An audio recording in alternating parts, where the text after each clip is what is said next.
স্বাধীনতা দিবস মানে অনেক কিছু জড়িয়ে রয়েছে আমাদের দেশের সঙ্গে, আমাদের জীবনের সঙ্গে, আমাদের ভাবনার সঙ্গে।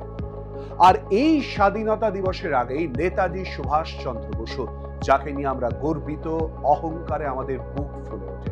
আমরা মানে শুধুমাত্র বাঙালি নয়, আমরা মানে আপামর ভারতবাসী। সেই নেতাজি সুভাষচন্দ্র বসুকে নিয়েই মন্তব্য, কার্যত ঝড় উঠে গেল শুধু এ বঙ্গে নয়, দেশের সর্বত্র। নেতাজি সুভাষচন্দ্র বসুকে নিয়ে এই মন্তব্য করেন সাংসদ অনন্ত মহারাজ। অনন্ত মহারাজের এই মন্তব্যে রীতিমতো সমালোচনার ঝড় শুধুমাত্র সোশ্যাল মিডিয়া বা রাজনৈতিক জায়গায় নয়, বিভিন্ন জায়গাতেই প্রতিবাদ বিক্ষোভে সামিল হয় সাধারণ মানুষ। আর এরই মধ্যে যেটা দেখা যায়, রাজ্য সরকার তাদের অবস্থান স্পষ্ট করেন, অর্থাৎ কড়াভাবে তারা যে পুরো বিষয়টা দেখছেন তা একেবারে স্পষ্ট মুখ্যমন্ত্রী শুভেন্দু অধিকারীর বক্তব্য থেকে উঠে আসে। যারা সোশ্যাল মিডিয়াতে পশ্চিমবঙ্গের অধিবাসীরা নেতাজি সুভাষচন্দ্র বসু সম্পর্কিত অপমানজনক মিথ্যা অপপ্রচার করার দুঃসাহস দেখিয়েছেন, তাদের বিরুদ্ধে সরকারি ব্যবস্থা নিক আজকে উত্তরবঙ্গের বিধায়ক এবং মন্ত্রীরা মুখ্যমন্ত্রীর কাছে দাবি করেছেন। যেখানে অভিযোগ আমরা পেয়েছি, ভারতীয় ন্যায় সংহিতা অনুযায়ী সেকশনে কেস হবে।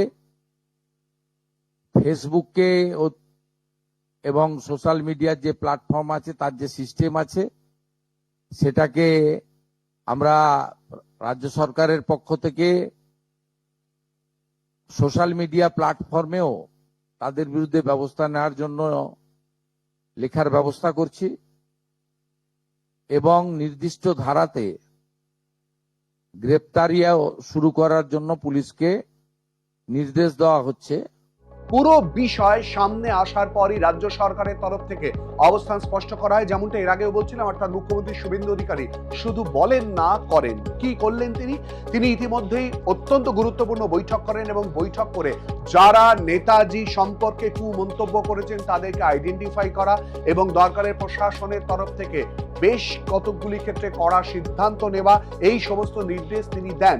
এবং তারই সঙ্গে যেটা দেখা যায়, পরপর ফেসবুক পেজে বিভিন্ন জায়গায় যারা এই সমালোচনা করেছিলেন সেই সমালোচনা লেখা সরিয়ে দেওয়ার সিদ্ধান্ত পর্যন্ত নেওয়া হয়। এবং তারই সঙ্গে যারা এর পরেও মন্তব্য থেকে সরে আসেননি তাদের ফেসবুক প্রোফাইল লক করা হয় এবং শুধু তাই নয়, বেশ কয়েকটি জায়গায় FIR করা হয়। এবং তারই সঙ্গে প্রশাসনের শীর্ষ স্তর থেকে মুখ্যমন্ত্রী শুভেন্দু অধিকারী বক্তব্য থেকে স্পষ্ট হয়ে যায়, কেউ কোনোভাবে ছাড় পাবেন না, তিনি যেই হন না কেন। অর্থাৎ বার্তা স্পষ্ট হয়ে যায়, দিক নির্দেশ যাচ্ছে অনন্ত মহারাজের দিকে ক্রমশ। 5 জন গ্রেপ্তার হয়েছে, 282টা পোস্টকে টেকডাউন করা হয়েছে, ডিলিট করা হয়েছে, ফেসবুক অ্যাকাউন্ট বন্ধ করে দেওয়া হয়েছে পশ্চিমবঙ্গ পুলিশের পক্ষ থেকে অভিযোগ করে প্রায় 282টা। 5 জন গ্রেপ্তার হয়েছে, স্পেসিফিক 6টা FIR হয়েছে। আইনের পথে চলবে, ওটা নিয়ে আমি কিছু বলবো না। বৃহস্পতিবার এই গোটা ইস্যুতে আসে নাটকীয় মোড়। তৎকালীন তৃণমূল সরকারের দেয়া বঙ্গবিভূষণ কেড়ে নেওয়া হয় অনন্ত মহারাজের কাছ থেকে। প্রশ্ন উঠেই যায়, বঙ্গবিভূষণ কেড়ে নিতেই কি তারপর বোধোদয় হলো অনন্ত মহারাজের? শুক্রবার একটি ভিডিও বার্তায় ভুল বদল করেন তিনি। নেতাজিকে নিয়ে করা মন্তব্য অনিচ্ছাকৃত ভুল জানান তিনি। নেতাজির প্রতি সম্মান জানিয়ে বলছি, নেতাজি সম্পর্কে আমার অনিচ্ছাকৃত কিছু বক্তব্যের জন্য কেউ যদি মানসিকভাবে আঘাত পেয়ে থাকেন তার জন্য আমি আন্তরিকভাবে দুঃখিত।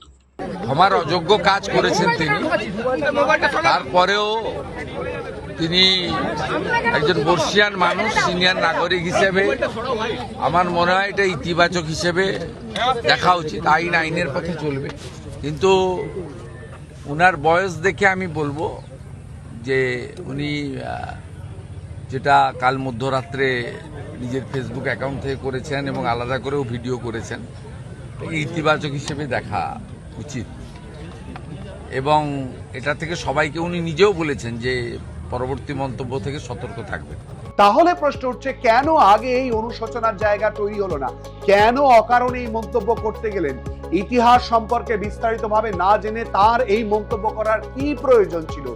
কি এমন পরিস্থিতি তৈরি করেছিল তাকে যেচে এই মন্তব্য করতে হবে? এবং সামাজিক মাধ্যমে জানিয়ে আগুন বয়ে গেল, ঝড় বয়ে গেল, বক্তব্য পাল্টা বক্তব্য চলে এলো, তাও কেন এই মন্তব্য করলেন তিনি? কেন প্রশাসনের শীর্ষ স্তর থেকে এই ব্যবস্থা গ্রহণের কথা যখন বলা হচ্ছে তারপর তিনি বুঝতে পারলেন এবং তারপর তিনি তার সিদ্ধান্তের কথা গ্রহণ করলেন বা কার্যত ঘুরিয়ে ক্ষমা চাওয়ার কথা বললেন? এই প্রশ্নও কিন্তু রয়ে যাচ্ছে।